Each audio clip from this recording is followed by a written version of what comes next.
नमस्कार। आकाशवाणी से दोपहर समाचार के साथ मैं कनकलता।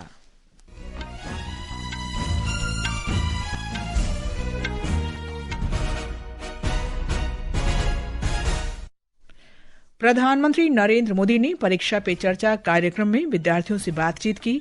उन्होंने विद्यार्थियों को परीक्षा से आगे सोचने और जीवन कौशल, खेल, रचनात्मकता तथा आत्म विकास पर ध्यान केंद्रित करने के लिए प्रेरित किया।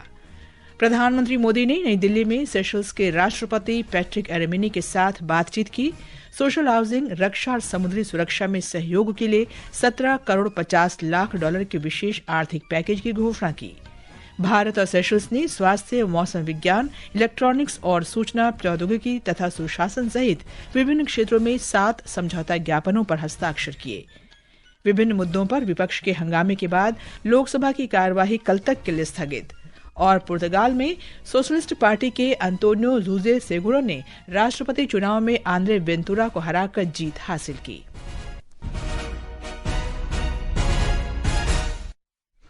अब समाचार विस्तार से। प्रधानमंत्री नरेंद्र मोदी ने लोकप्रिय संवाद कार्यक्रम परीक्षा पे चर्चा के नवे संस्करण के दौरान विद्यार्थियों से बातचीत की। आज जारी किए गए इसके दूसरे वीडियो में उन्होंने परीक्षा के दौरान तनाव और चिंता से निपटने के तरीकों पर बातचीत की। श्री मोदी ने विद्यार्थियों को परीक्षाओं से परे देखने और जीवन कौशल, खेल, रचनात्मकता तथा आत्म विकास पर ध्यान केंद्रित करने के लिए भी प्रेरित किया। प्रधानमंत्री ने वेड इन इंडिया अभियान का भी जिक्र किया, जो विदेश के बजाय देश में ही शादी समारोह आयोजित करने के लिए प्रोत्साहित करता है। मैं मेरे देश की चीजें खरीदूंगा। मैं भारत में जो चीजें बनी उसको लूंगा। जैसे मैं कहता हूँ वेड इन इंडिया। अब कुछ लोग, पैसे वाले लोगों को लगता है दुबई में जाके शादी करेंगे। वहां हिंदुस्तान में क्या कमी है भाई? हम सब देश के नागरिक छोटी छोटी चीजों को करें। हम जरूर विकसित भारत बनाने में अपना दायित्व निभा सकते हैं। हम कंट्रीब्यूट कर सकते हैं। प्रधानमंत्री मोदी ने सफलता प्राप्त करने के लिए अनुशासन की आवश्यकता पर बल दिया। सफलता प्राप्त करने के लिए हमें मोटिवेशन की जरूरत है या अनुशासन की? दोनों चीजें महत्वपूर्ण है जीवन में। अगर अनुशासन है ही नहीं तो कितना ही इंस्पिरेशन होगा, तो वो इंस्पिरेशन क्या काम का आएगा? मान लीजिए एक किसान है, उसको प्रेरणा मिल रही है, बगल वाला किसान बहुत फसल कर रहा है, इंस्पिरेशन है यार, लेकिन ये जोतेगा नहीं और बारिश आ गई, फिर वो कुछ भी करे उसकी तो हालत खराब ही रहेगी। प्रधानमंत्री ने कहा कि विद्यार्थियों को प्रौद्योगिकी पर निर्भर होने के बजाय इसका बुद्धिमानी से उपयोग करना चाहिए। हमें किसी चीज से डरना नहीं चाहिए। हमारी कोशिश होनी चाहिए, एक, हम उसके गुलाम नहीं बनेंगे। मैं अपने जीवन में मैं ही निर्णायक रहूंगा, वो मेरा मालिक नहीं बनेगा। जैसे कुछ बच्चों का है, मोबाइल उनका मालिक बन गया है। अगर मोबाइल नहीं है तो खाना नहीं खा सकता, टीवी नहीं है तो जी नहीं सकता। इस वर्ष देवमोगरा, कोयम्बटूर, रायपुर, गुवाहाटी और दिल्ली के 7 लोक कल्याण मार्ग पर परीक्षा योद्धाओं के साथ संवाद सत्र आयोजित किए गए।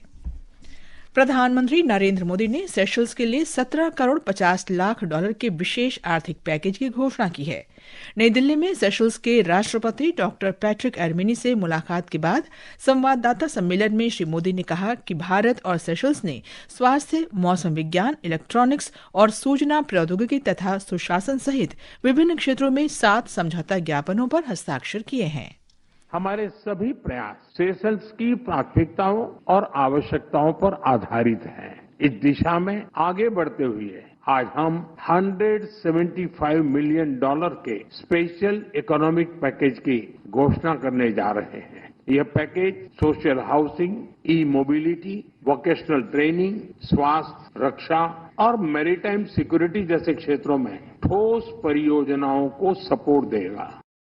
प्रधानमंत्री मोदी ने कहा कि भारत और सेशल्स न केवल भूगोल से बल्कि इतिहास, विश्वास और भविष्य के लिए साझा दृष्टिकोण से भी जुड़े हुए हैं। भारत और सेशल्स के संबंध केवल राजनयिक संपर्क तक सीमित नहीं है। हिंद महासागर की लहरें सदियों से हमारे लोगों को जोड़ती आई हैं।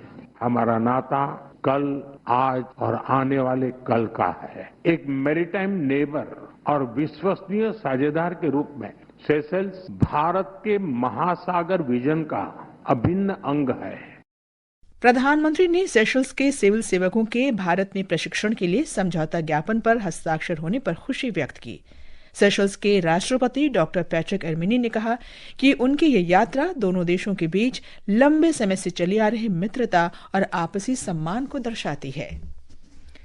लोकसभा की कार्यवाही विपक्षी सदस्यों के हंगामे के कारण कल तक के लिए स्थगित कर दी गई है।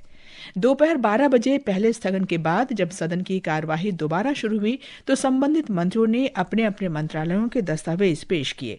इसके बाद पीठासीन अधिकारी ने केंद्रीय बजट 2026-27 पर आम चर्चा शुरू की, लेकिन विपक्षी सदस्यों ने अपना विरोध जारी रखा और सदन की कार्यवाही में बाधा डाली। अध्यक्ष ने कहा कि उन्हें केंद्रीय बजट पर बोलने के लिए कांग्रेस सांसद शशि थरूर का नाम मिला है, लेकिन कांग्रेस सदस्यों ने कहा कि विपक्ष के नेता कुछ बोलना चाहते हैं। अध्यक्ष ने कहा कि अगर श्री राहुल गांधी केंद्रीय बजट पर बोलेंगे तो उन्हें बोलने की अनुमति दी जाएगी। हंगामा जारी रहने पर अध्यक्ष ने कार्यवाही दोपहर 2 बजे तक के लिए स्थगित कर दी। 2 बजे कार्यवाही फिर शुरू होने पर भी हंगामा जारी रहा। इसके बाद अध्यक्ष ने कार्यवाही कल तक के लिए स्थगित कर दी। केंद्रीय संसदीय कार्य मंत्री किरेन रिजिजू ने कांग्रेस पार्टी पर लोकसभा की कार्यवाही बाधित करने का आरोप लगाया है। नई दिल्ली में मीडिया से बात करते हुए उन्होंने कहा कि कांग्रेस सदस्यों के अभद्र व्यवहार के कारण राष्ट्रपति के अभिभाषण पर धन्यवाद प्रस्ताव पर चर्चा नहीं हो सकी। उन्होंने कहा कि सरकार ने केंद्रीय बजट पर बहस में हिस्सा लेने वाले सभी एनडीए सांसदों की सूची पहले ही जमा कर ली है। श्री रिजिजू ने कहा कि यदि व्यवधान के कारण सदस्यों को बोलने का मौका नहीं मिलता है तो इसके लिए कांग्रेस पार्टी जिम्मेदार होगी। हम तो हाउस चलाना चाहते हैं। अगर कांग्रेस की वजह से बजट का भी पारित ध्वनि मत से करना पड़े, ये संवैधानिक प्रक्रिया है, पारित तो करना ही है। अगर चर्चा का बिना ध्वनि मत से पारित करना पड़ा तो इसका नुकसान ऑपोजिशन एमपीज का सबसे ज्यादा होगा, क्योंकि वो अपना बात नहीं बोल पाएंगे। राज्यसभा में केंद्रीय बजट 2026-27 पर चर्चा शुरू हो गई है। कांग्रेस सांसद पी चिदम्बरम ने चर्चा की शुरुआत की। संसद के दोनों सदनों ने पिछले सप्ताह हरारे में खेले गए अंडर 19 विश्व कप 2026 के फाइनल में इंग्लैंड को हराकर खिताब जीतने पर भारतीय क्रिकेट टीम को बधाई दी है। लोकसभा की कार्यवाही शुरू होने पर अध्यक्ष ओम बिरला ने कहा कि भारतीय खिलाड़ियों ने टूर्नामेंट में अनुकरणीय कौशल, दृढ़ संकल्प, अनुशासन और एकजुटता का प्रदर्शन किया। राज्यसभा में सदन की कार्यवाही शुरू होने पर अध्यक्ष सीपी राधाकृष्णन ने कहा कि ये उपलब्धि देश के युवाओं की प्रतिभा और समर्पण को दर्शाती है। Winning the ICC Under-19 Men's Cricket World Cup at Hazare, Zimbabwe, defeating England team by a commanding margin and bringing great honor to the nation. This remarkable effort, which is a record extending 6th Under-19 World Cup title, once again highlights the depth of talent, commitment and the sporting excellence among our youth. आवास और शहरी कार्य मंत्री मनोहर लाल ने कहा है कि प्रधानमंत्री आवास योजना शहरी के अंतर्गत लाभार्थियों को 9 लाख से अधिक आवास आवंटित किए जा चुके हैं। आज राज्यसभा में प्रश्नकाल के दौरान पूरक प्रश्नों का उत्तर देते हुए मनोहर लाल ने कहा कि ये योजना वर्ष 2015 में शुरू की गई थी और देश भर में कुल 1 करोड़ 12 लाख आवास स्वीकृत किए जा चुके हैं। उन्होंने सदन को सूचित किया कि प्रधानमंत्री आवास योजना शहरी के दूसरे चरण के तहत शहरी प्रवासियों और औद्योगिक श्रमिकों के लिए किफायती दरों पर किफायती किराए के आवास की व्यवस्था शुरू की गई है। कि लोग अपना मकान अगर नहीं भी ले सकते तो कम से कम किराए में वो लोग रह सकते हैं, उनको किराए के मकान ये उपलब्ध हो जाए। इस प्रकार से इस योजना में एक परिवर्तन करके और ये 2 में लाया गया, तो अफोर्डेबल रेंटल हाउसिंग स्कीम के अंतर्गत, और ये लोग अपना लाभ उसमें उठा रहे हैं। केंद्रीय गृह मंत्री अमित शाह ने अभी सक्रिय बचे हुए नक्सलियों से अपील की है कि वे आत्मसमर्पण कर दें और समाज की मुख्य धारा में वापस लौट आएं। सरकार पूरे सम्मान के साथ उनका पुनर्वास करेगी। आज छत्तीसगढ़ के बस्तर के संभागीय मुख्यालय जगदलपुर में बस्तर पांडु महोत्सव के समापन समारोह को संबोधित करते हुए श्री शाह ने कहा कि विश्व में माओवाद ने किसी का भला नहीं किया है और हर जगह तबाही ही फैलाई।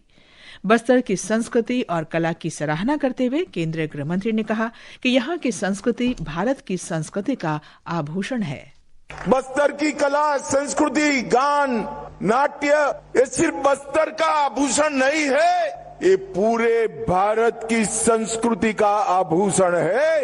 ये पूरा देश मानता है और बस्तर पंडुम ने इसको आगे बढ़ाया है। दंतेड़ावाड़ा वालों को विशेष बधाई, क्योंकि 55,000 कलाकारों में सबसे ज्यादा हिस्सा हमारे दंतेवाड़ा जिले ने दिया है। ये समाचार हमारी वेबसाइट www.newsonair.gov.in और हमारे न्यूज ऑन एआईआर ऐप पर भी उपलब्ध हैं। दोपहर समाचार में आपका फिर स्वागत है। रेल मंत्री अश्विनी वैष्णव ने आज नई दिल्ली से मिजोरम के सैरांग और असम के सिलचर के बीच नई पैसेंजर ट्रेन सेवाओं को वर्चुअली झंडी दिखाकर रवाना किया। श्री वैष्णव ने कहा कि सिलचर पूर्वोत्तर क्षेत्र का एक बहुत महत्वपूर्ण केंद्र है। उन्होंने कहा कि इस सेवा से यात्रियों को बहुत फायदा होगा क्योंकि सिलचर मिजोरम के सैरांग से जुड़ जाएगा।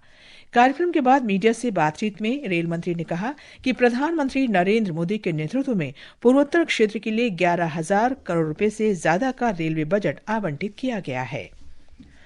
केंद्र सरकार ने सिंधु जल संधि को खत्म करने के बाद एक बड़े फैसले में उधमपुर और रामबन जिलों में चेनाब नदी पर सावलकोट हाइड्रो इलेक्ट्रिक परियोजना पर काम शुरू करने का आदेश दिया है।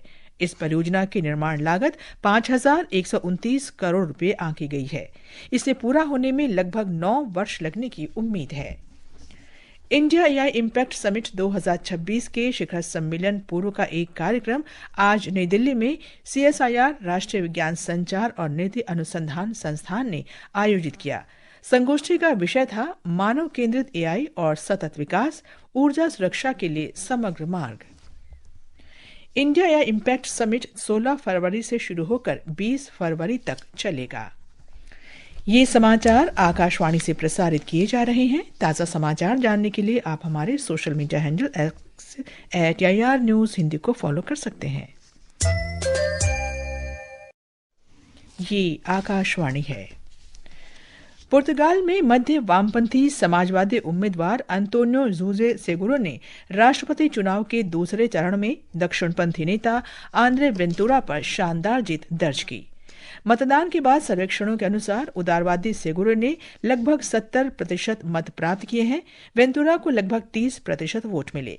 पुर्तगाल में राष्ट्रपति के पास कार्यकारी शक्तियां नहीं होती हैं। पारंपरिक रूप से राष्ट्राध्यक्ष राजनीतिक खींचतान से ऊपर रहकर विवादों में मध्यस्थता करते हैं और तनाव कम करते हैं।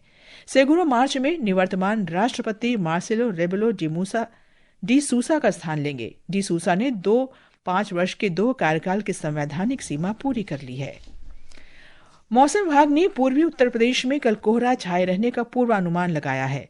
कल तक तटीय आंध्र प्रदेश, बिहार, असम और मेघालय में भी कोहरा छाया रहेगा।